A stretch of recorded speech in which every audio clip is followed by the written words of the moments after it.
I realised I couldn't quite do it over here. Yeah, that was good delegating. Okay. So apologies for absence. Of course, Steve Cooper's away, and we have apologies from Mark and Linda this evening, which I'm sure you will have noticed. Item number 2, declarations of interest. I'm sure you've looked at the agenda. Can we, Steve? Yeah, Steve Milford, St Lawrence Ward. I'm a trustee of Ventnor. Thank you.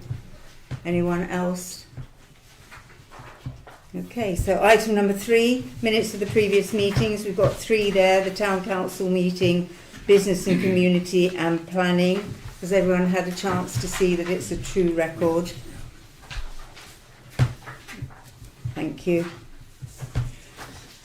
So now we are going to adjust the agenda. We are going to actually take item number 12, and I'm going to ask Councillor Bond to introduce. The committee, the council agrees to change in the agenda. Yes. And we're happy to do so.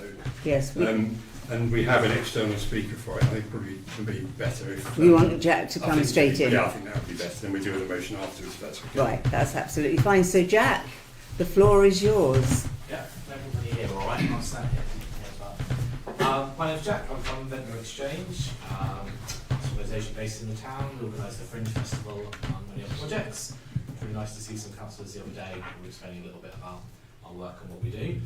And thank you for inviting me to come and speak today to talk about the UK Town of Culture competition, which is a new inaugural competition that's been launched by the Department for Culture, Media and Sport. Based on the successful City of Culture, which you might know of, run for many years, that multiple cities have successfully delivered, most recently Bradford over the course of the last year.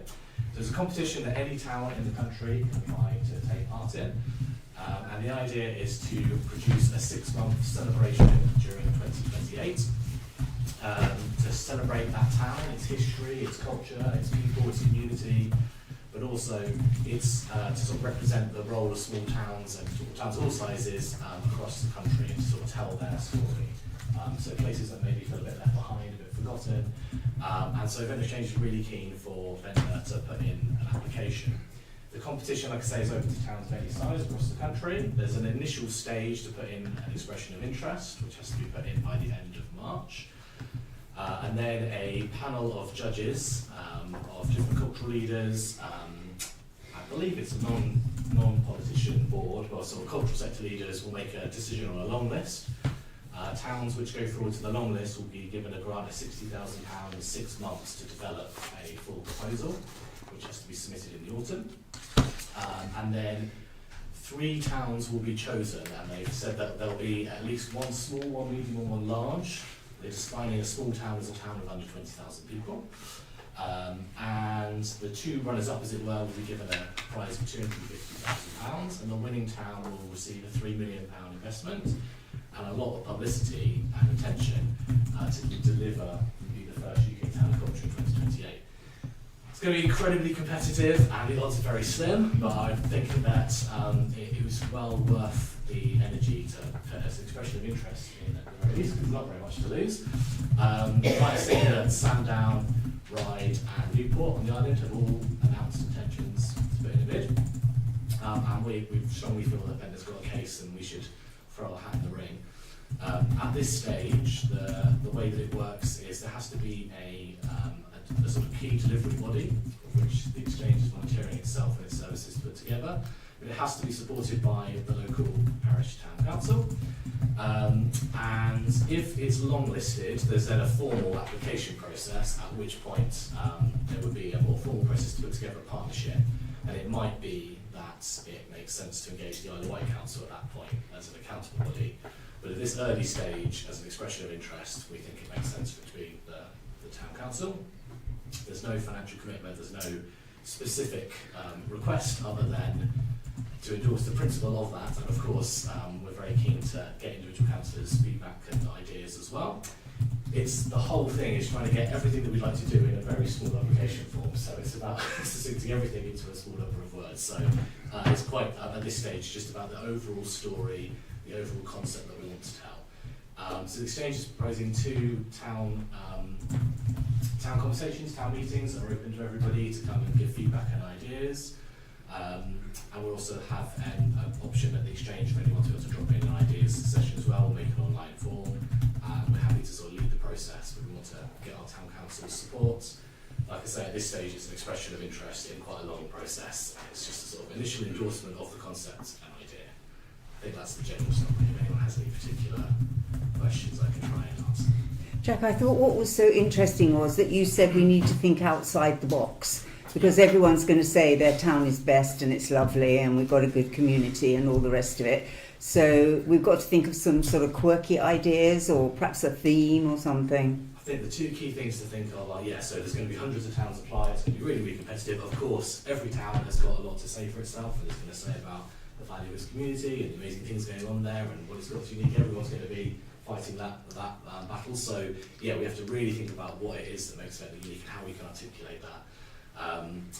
And in particular, the judges have talked about the story of the town, so that kind of like turning into a narrative, so that's a really kind of key element. And I think the other useful kind of like mental exercise is, if the town did receive £3 million to invest in its culture, what would it do? That's just a good mental exercise to think about, and even if we're not successful in the competition and we don't go forward, I still think that process is really helpful to think about, to build up some investable propositions, to talk to the community and gain ideas. It might be that out of it there are good opportunities to raise money in other ways, or that projects come forward that we can then think about, that we've come up with investable ideas for funders in the future. So the process would be well worth going through, regardless of how far we actually got in the competition. Thank you, Jack. Are there any questions? Ernie? What's the timeline for the project? Like, when does it end? So the process is, first stage has to be in by the end of March. They'll announce, as you said, spring, so we're not sure the exact date, the shortlist. Then have 6 months to put together. Those that are long listed have 6 months to put full application in, which is quite an in-depth process. They'll announce in January 2027 the winning town, and it's in the year 2028 you have to deliver 6 months of activity. Exactly when that is will be defined by your bid by the town, but I'm guessing it will probably be summer. A very long process for you to commit yourself to. Absolutely, yeah, it's a long process, but hopefully Ventnor will still be here in 2028, so... Yeah, that's... When you were bring the fringe into it quite a bit, because it was amazing last year, as it is every year. And we got some photographs you must have to you. Oh, of course, yeah, we want to celebrate everything that's already in the town, so whether it's carnival, whether it's fringe, everything's going on already. Yeah, absolutely, and I mean, obviously there's a lot of conversation to have about what we might actually do in that year, but that's kind of for the long listed stage if we were to be successful. At this very first stage, it is quite general strokes about, there's not a commitment to like, we'd spend X on this or X on that. And you want to get the pirates, were you? Pardon? Yes, pirates. The pirate. Yes, yeah. We've got good photographs of that, definitely. If there was a long listed point, then we could really start to think about specifically what things might happen. But like I said, at this stage, it's pretty broad in its overall descriptions. Okay, thank you. Well, thank you, Jack. Councillor Bond, do you have anything that you'd like to add? Because you have read the detail of the application. That there might be something that you can add to that. Yeah, I'm happy to move the motion that's tabled in my name. And the reason for putting the motion down was that this is the last council meeting for us to take a decision to support the project before the deadline. So we needed to do it now. I think Jack's made the main points, and if you Google UK town and culture, you will very quickly find that armies and armies of towns all over the country are going to apply, so it's going to be a really, really popular competition. And as Jack has said, there are 4 already expressed an interest in the island alone. If you look at the motion, you'll see, if you look at those 3 bullet points, those are the criteria that the panel will be assessing applications against. And in fact, my understanding of the process is that the panel recommends in the actual decision formally is taken by the Minister. I think definitely the winner, I'm not sure about the shortlist. Okay, fair enough. So the winner will be decided by Lisa and Andy, who's the Minister, but obviously they will follow the recommendations of the panel.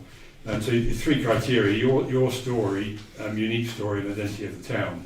And I think that the word unique is a bit of a trap in my view. If you read the detail of the government document, what I think they're looking for is telling the national story through the experience of a town.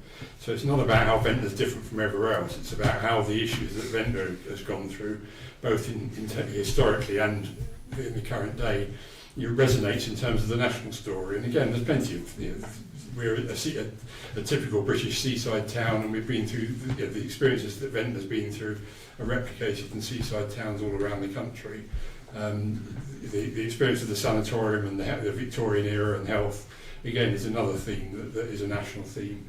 So I think the key is about telling Ventnor's story in a way that resonates with lots of other towns, rather than going on about how Ventnor is particularly unique. Because I think, as Jackie said, every town will stress its uniqueness. So I think the trick is going to be, if you like, making us typical in a sense as well as different. And in fact, the government document says that if they get lots of applications at the first stage, which undoubtedly they will, that first criteria, the your story criteria, which I think is only 400 words, isn't it? Will be used for the first stage, which is a sifting process, like a long list. So the other two criteria won't come into play till later. So it really does hang on that 400 words, which is quite a tough ask, because 400 words isn't very many. But the other two, culture for everyone, it's how a culture programme will be designed. So we're not being asked to say what the culture programme is. We're being asked to say how we will go about designing it, were we to be successful. And then the third one, making it happen, how it will be delivered. So they're very much about capacity and involvement and inclusion and so on, rather than specifically a list of events. And the other point that isn't in the three criteria but does come out from the government's document is they are hoping to give it a very strong environmental theme. So again, the challenge will be thinking of issues to do with Ventnor's history that touch on the environment, and quite clearly, the fact that we're built on a landslip makes us unusual, but the fact that we're dealing with climate change makes us, we're a good example of a town dealing with climate change, which is an issue that affects the whole country and indeed the whole world. So that's another example of how a theme that affects Ventnor can be made as to something that applies to lots of other towns. In terms of the motion, the key point to note obviously is this is not a council project, it's a community project that the Ventnor Exchange is going to lead, and our role is to support it as best we can. I've said receive a further report in this April meeting. I'm not sure whether there'll be anything more to report in April other than I don't know. Special interest has gone in, hopefully. And hopefully we can have a copy of it on the agenda at our April meeting. And then I think we've recognised in the motion that although obviously the Town Council will be very keen to get involved at this stage, while there's at least four competing towns on the island, at a later stage when the panel has narrowed down the number of entrants, it will need a body with the resources of either White Council to properly take the lead role. I'd be surprised if we have the finances and the capacity to be the delivery, to be the accountable body. And I recognise that in the motion. And then finally, there are no financial implications for the council at this stage. Which is quite important, Yeah. isn't it? Yeah. So at the moment, it seems that it's got to be a lot of talking, a lot of listening, Jack, and very little writing. Yeah, well, I'd hope from the process we might be able to feedback some thoughts from the town anyway. Like I say, regardless of how far or not we get in the competition, hopefully it would be a useful exercise to do, and there might be some findings from that are useful to share with the town and with town council anyway. So we're happy to do that. So. There could be a lot of good things come out of it, even if we, ideas yes, and people working together as well. Yeah. Yeah, that's wonderful. So, Councillor Bond, can you just give us a shortened version for the motion? Have I not just done that? Oh, you want the whole thing? The motion is what's taken for the Everything. council to agree. If members okay. want to change, to amend it, they're more than welcome to do so. Is everybody okay about everything that was written in there? Definitely. Yes. Do we need a formal So can we have a proposer, please? Well, I You'll just moved propose it. So. Okay, and a seconder, please. Steve. Thank you. Thank you. Well, thank you very much, Jack, for giving us this opportunity. Is that unanimous, Steph? Yes, it is. I Yes. presume, Jack, in terms of press release, you'll be dealing with that. Yeah, we'll put something out, and like I say, all I would just say is at this stage, it's so, expression of interest stage, so it's trying to get people excited while not promising anything, because it's a very, very small odds, but I still think it's a good process. There is some formalisation to do if we were to get to that point, but we'll cross that bridge. Okay, thank you, everybody. That's very exciting. So now we go on to item number 4, the finance report. Morgan, please. Indeed, just to give you an update on the finances and payments made during December and January. So 31st of January, the Town Council's bank accounts have been reconciled to £184,780. The payments made during December and January totalled £117,102, of which £8,814 was attributable to the Salisbury Gardens accounts, and the full list of payments are attached as usual for members' information. Receipts in December and January totalled 24,646, and again 12,181 in respect of Salisbury Gardens rents.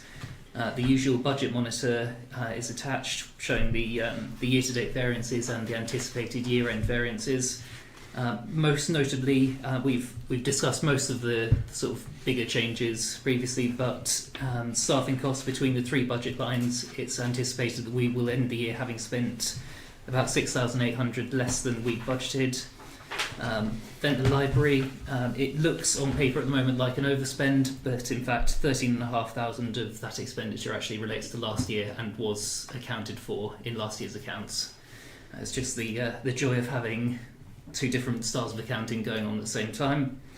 And the public toilets, we touched on last council meeting, the costs have just been a lot higher than we'd anticipated, particularly in relation to water charges, which is a sort of national issue, which we're unfortunately stuck with. But we are investigating ways that we can potentially save water at the toilets. And in fact, at Salisbury Gardens, we recently had an audit done by Southern Water to show us where we could be saving some water. Things like reducing the flush amounts and that sort of thing. So yeah, that's the finance report, and happy to take any questions. Has everyone had a chance to look at them? I think we've discussed them several times. Okay. So can I have a proposal, please? Steve. And a seconder, please. James.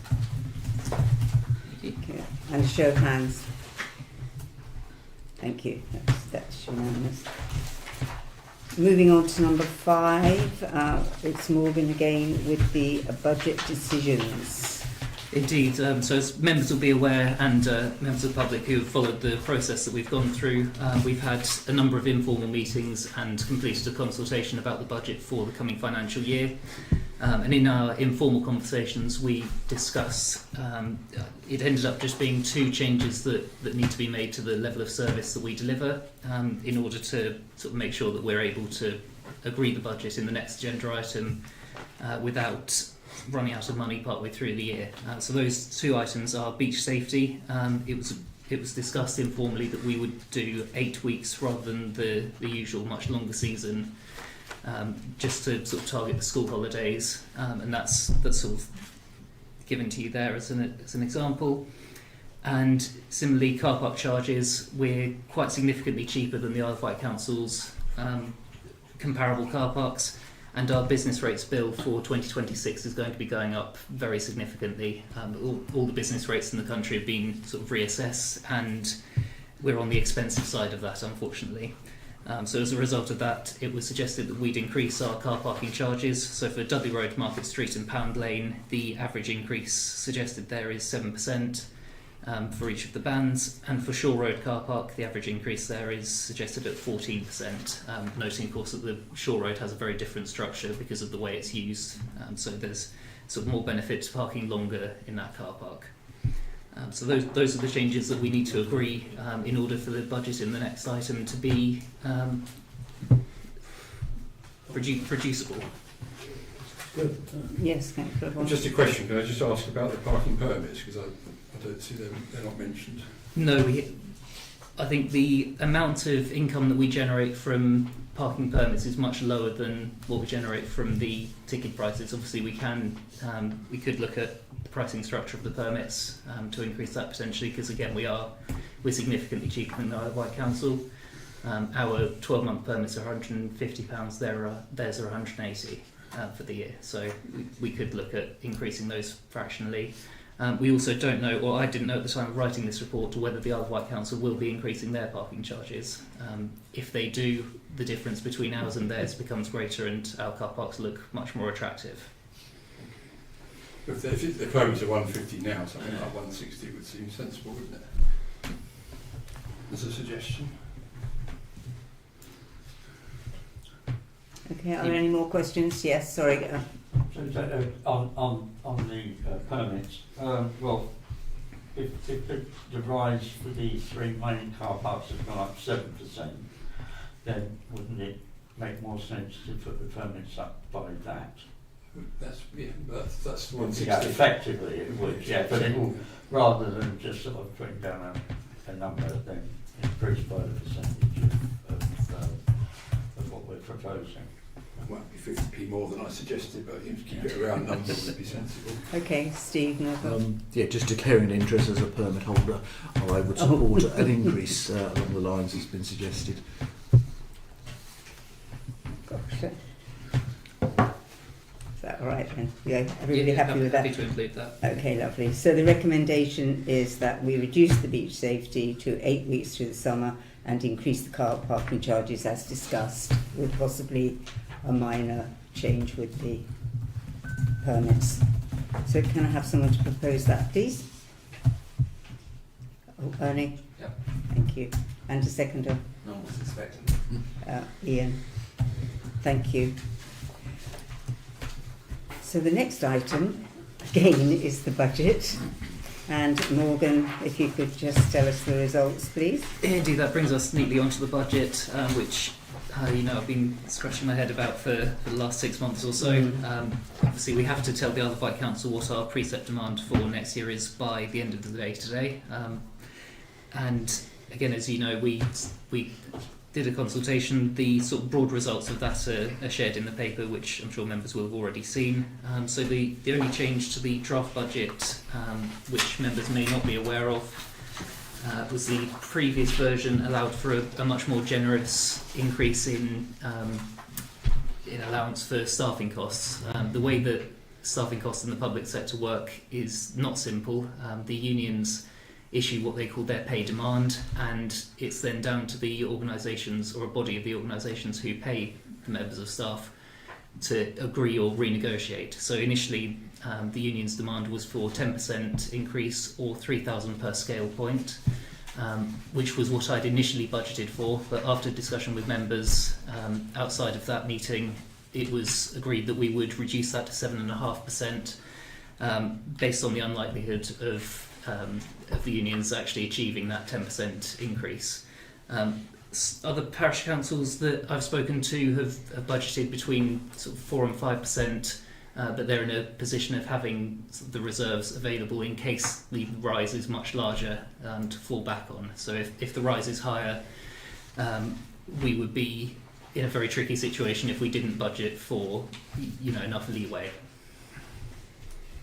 So the number at the bottom that most people will be interested in, the Band D household increase for next year is at 8.77%, based on a precept of £655,454. So as you can see, it has come down considerably from where we started with a lot of discussion. So thank you, Morgan. That's great. Does anyone have questions? Yes, Councillor Bond, please. Yeah, just on the level of council tax, I mean, as Morgan says, we did identify, myself going through it with him and consulting the mayor, that there was some leeway in our provision. Morgan's right that with no reserves we have to be prudent, because even though I think even a 7.5% pay rise, I'll be amazed if that, as a headline figure, if the unions get anywhere near that. But of course, we run the risk, particularly if we're having a council with a number of lower paid employees, that there's a possibility of a settlement that's weighted towards the lower paid employees, which there have been settlements like that in previous years. Yeah. So even if the overall national figure is lower, there's not necessarily a guarantee that our figure might not be higher.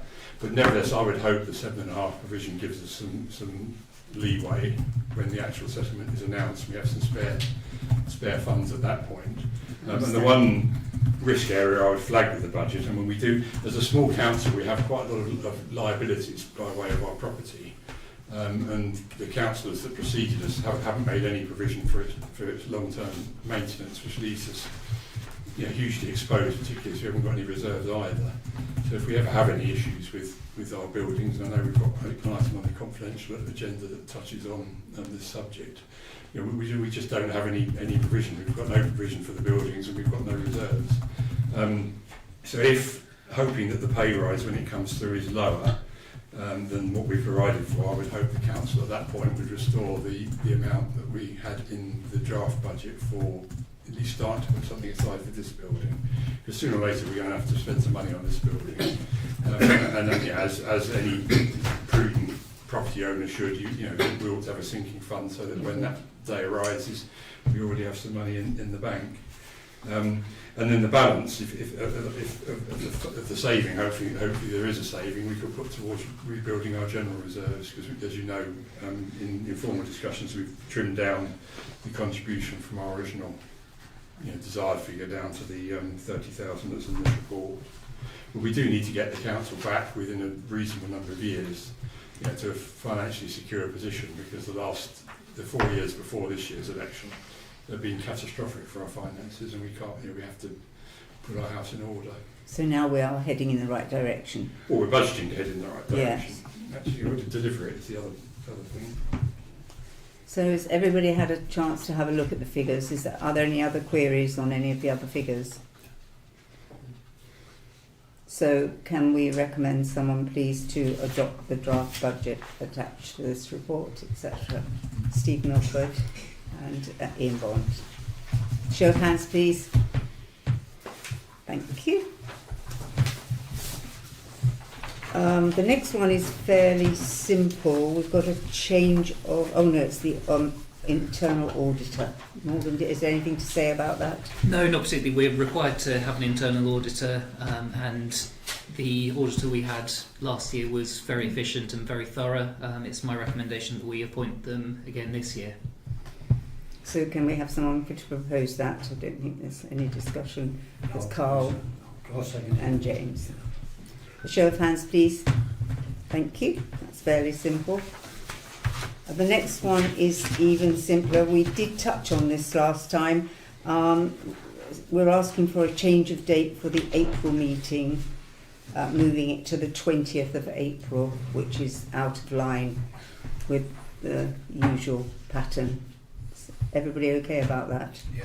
What day is that on? Well, it'll be a Monday, I'm sure, yes. I'm good for that. Yes, we only have Mondays. Okay, thank you. So can someone propose it, please? Thank you, Ian, thank you.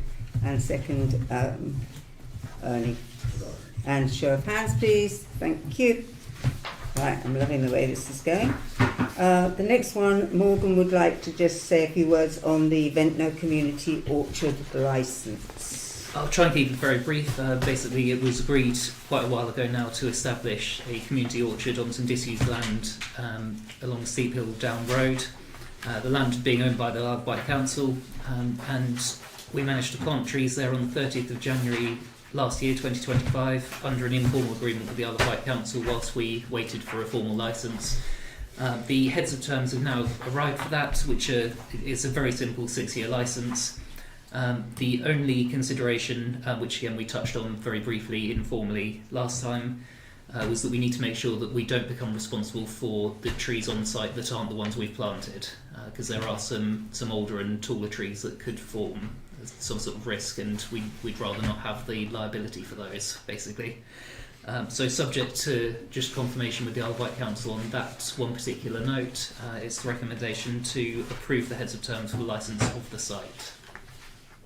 May I just ask, Morgan, why it's 6 years? Is that a normal term? Or? My understanding is that the officers in the Isle of Wight Council are permitted to grant a licence of up to 7 years without approval from one of their committees. So it's just to simplify the process and sort of get it over the line.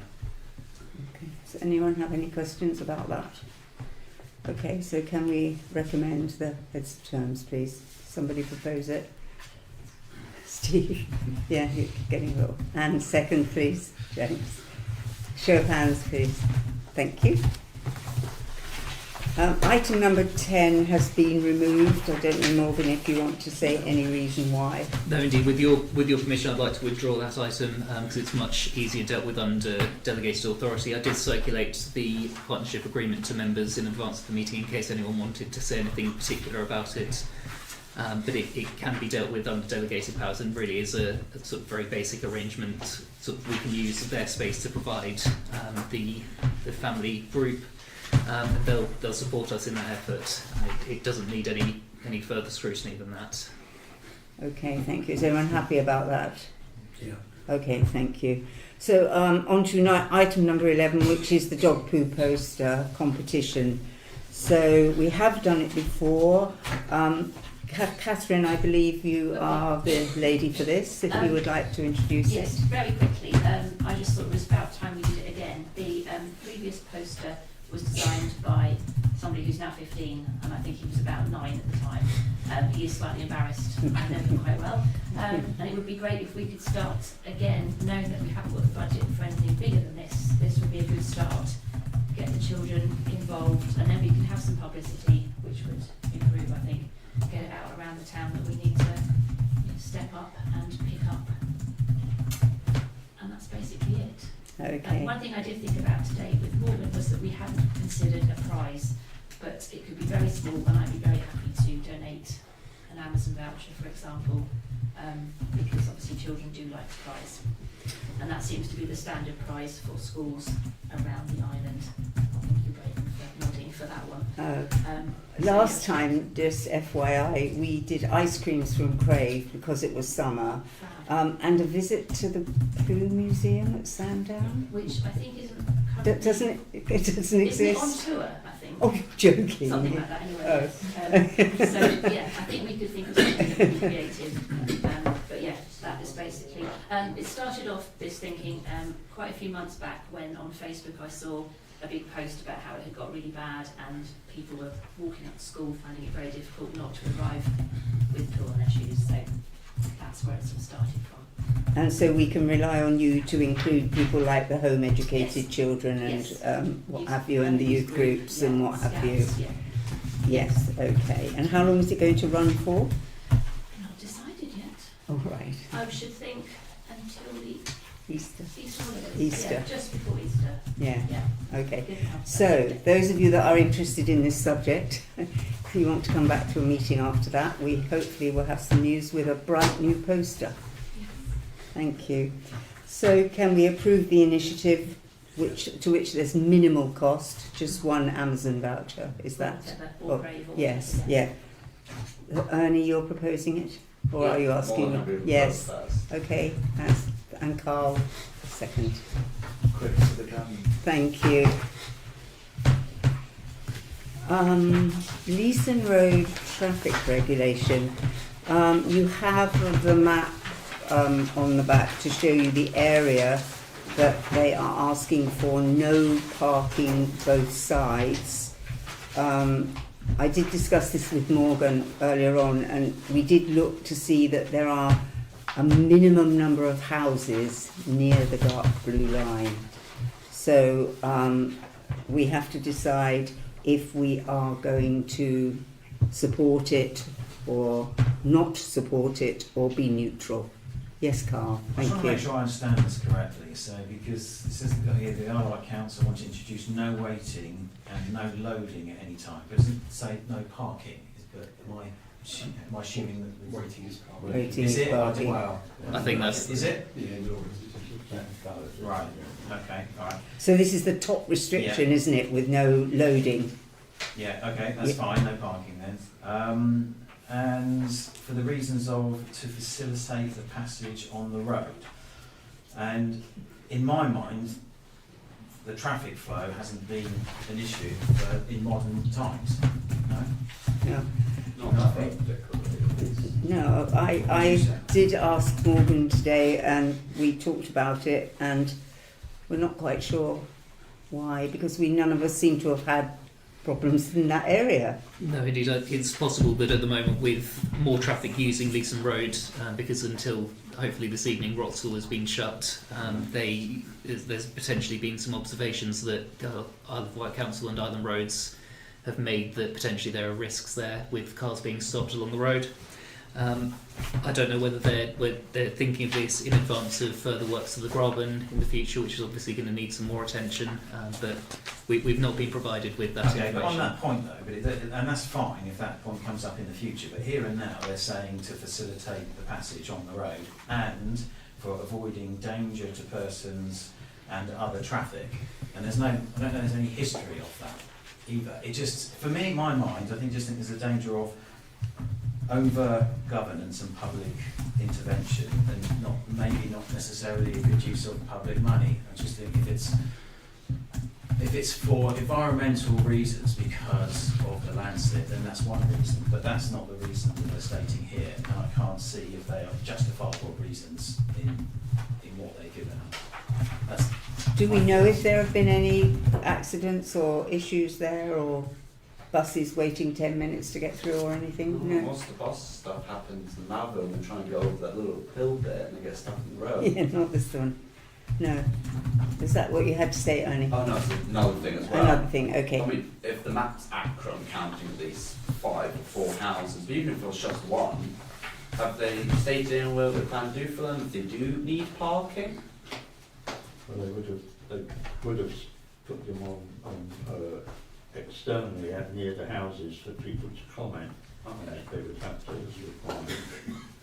So presumably someone does have an issue with that, really just like give them a temporary I don't know if there's been any, there's certainly none that I'm aware of have been objections to it. No, but if you read the shortened bit at the back, it just says to prevent parking and improve safety.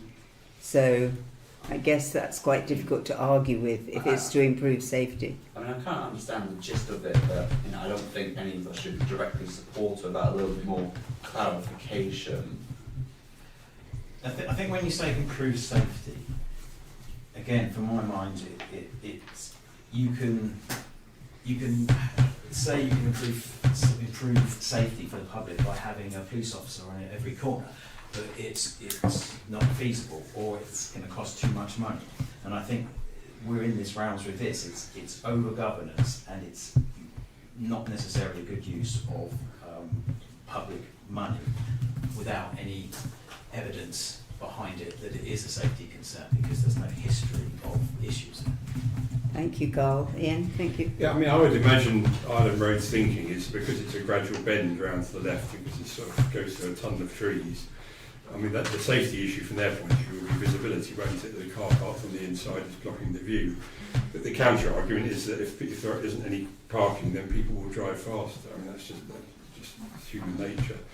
I don't know quite why they're so worried about this particular stretch. I mean, if you drive up there regularly, that particular bend doesn't have a lot of parking on it anyway once you get beyond the houses. The only issue is maybe overflow from Smugglers Haven car park, and I'm not sure how popular that is since the landslip. Most of the main bit of the bend is not somewhere where people will park anyway. My concern would be the two houses, if you look at the map 119 and 121 on the left, which are right on the road, and the W line at the moment stops right before their house.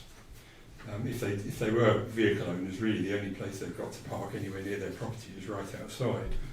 And although the road is fairly narrow at that point, so it's not an ideal place to park, but nevertheless we are taking away the only. Neither house has a driveway. Looking at street view. Both properties are right on the road, and neither has a driveway at the side. So we are taking away their only parking. And I don't know whether or not the residents are aware is always an interesting question, because it's probably been stuck on some lamppost. I was going to say they probably put it on a devious lamppost, yes, somewhere. I'm getting the vibe that we're not really behind this. Does anybody want to speak for it? It kind of reminds me of when they tried to do the disposable barbecues. They're kind of enacting on our behalf without letting us know. I'm just against it. So, if anyone doesn't want to speak for it, Carl, do you want to make a proposal, because we need to say something to the council? We've got to consider the proposal and instruct the clerk to submit a representation. I don't know what they're after. They're after response to say that Yes, that we no, don't- or that we don't care. support this, Yes. their rationale for restricting. It's unnecessary, isn't it? Yeah. Yeah. Unless they've got more Very clarification unnecessary. to know. Yeah. Yeah, unless they've got more reason, yes. Yeah. But it is unnecessary. Morgan, do you think you can concoct something? Yes. Like Yes. some secret Happy to reason say, like that. write to Island Road, instruct Clark to write to Island Roads in opposition to the proposal. Is that? Is everyone okay Is that the- in opposition to the Yeah. proposal? I'm sure the people that live in that area will say thank you to us for Is there a seconder for that one? Ian. Okay. And a show of hands, please. Yeah, I think that was pretty unanimous. That wasn't difficult. Okay, so after number 13, that's the end of the public section of our meeting this evening. Thank you everyone for attending. I hope you found it interesting. Remember, you can always watch it again on YouTube, should you wish to. Thank you. What would you need me to? Can you press stop stream?